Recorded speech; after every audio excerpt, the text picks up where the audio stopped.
Jain kids. Now, you all must be aware of the 5 special celebrations in the life of the Tirthankar Bhagwan. Let's recite their names. Garab Kalyanak, Janma Kalyanak, Tap Kalyanak, Gyan Kalyanak, and Moksha Kalyanak.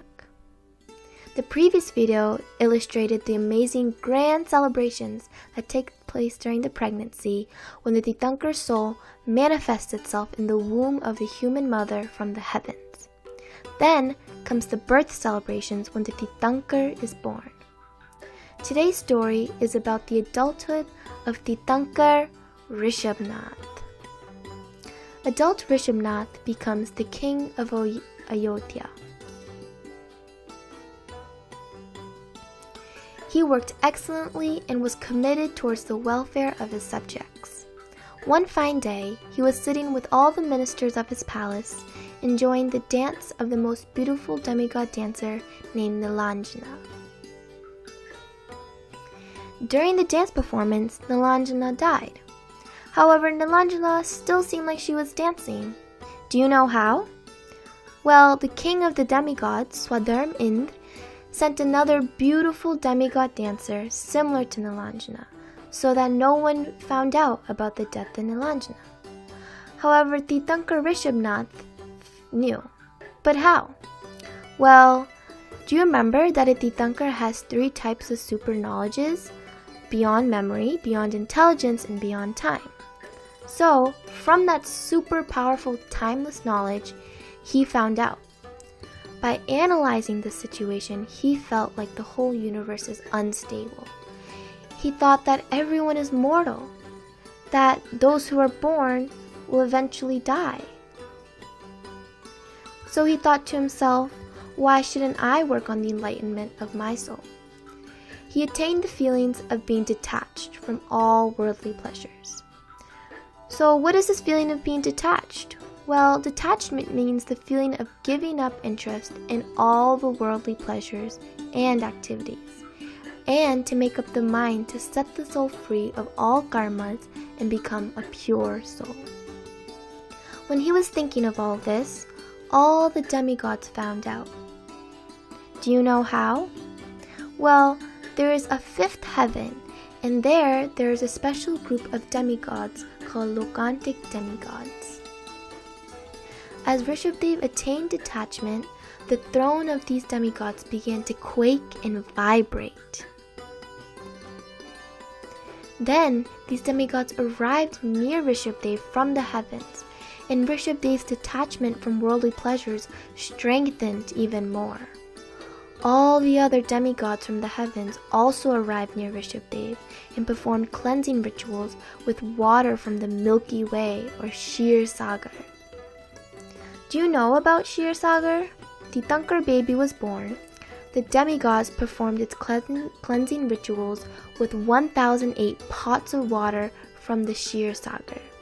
Meanwhile, Rishabhdev declared his elder son Bharat as king and his younger son Bahubali as the prince. Everyone was so happy and excited.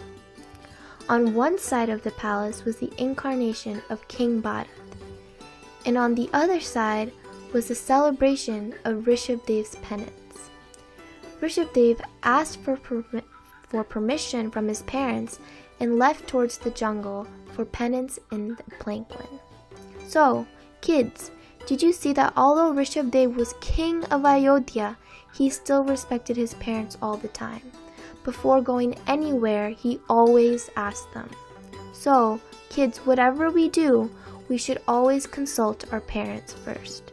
No one is a greater well-wisher than our own parents.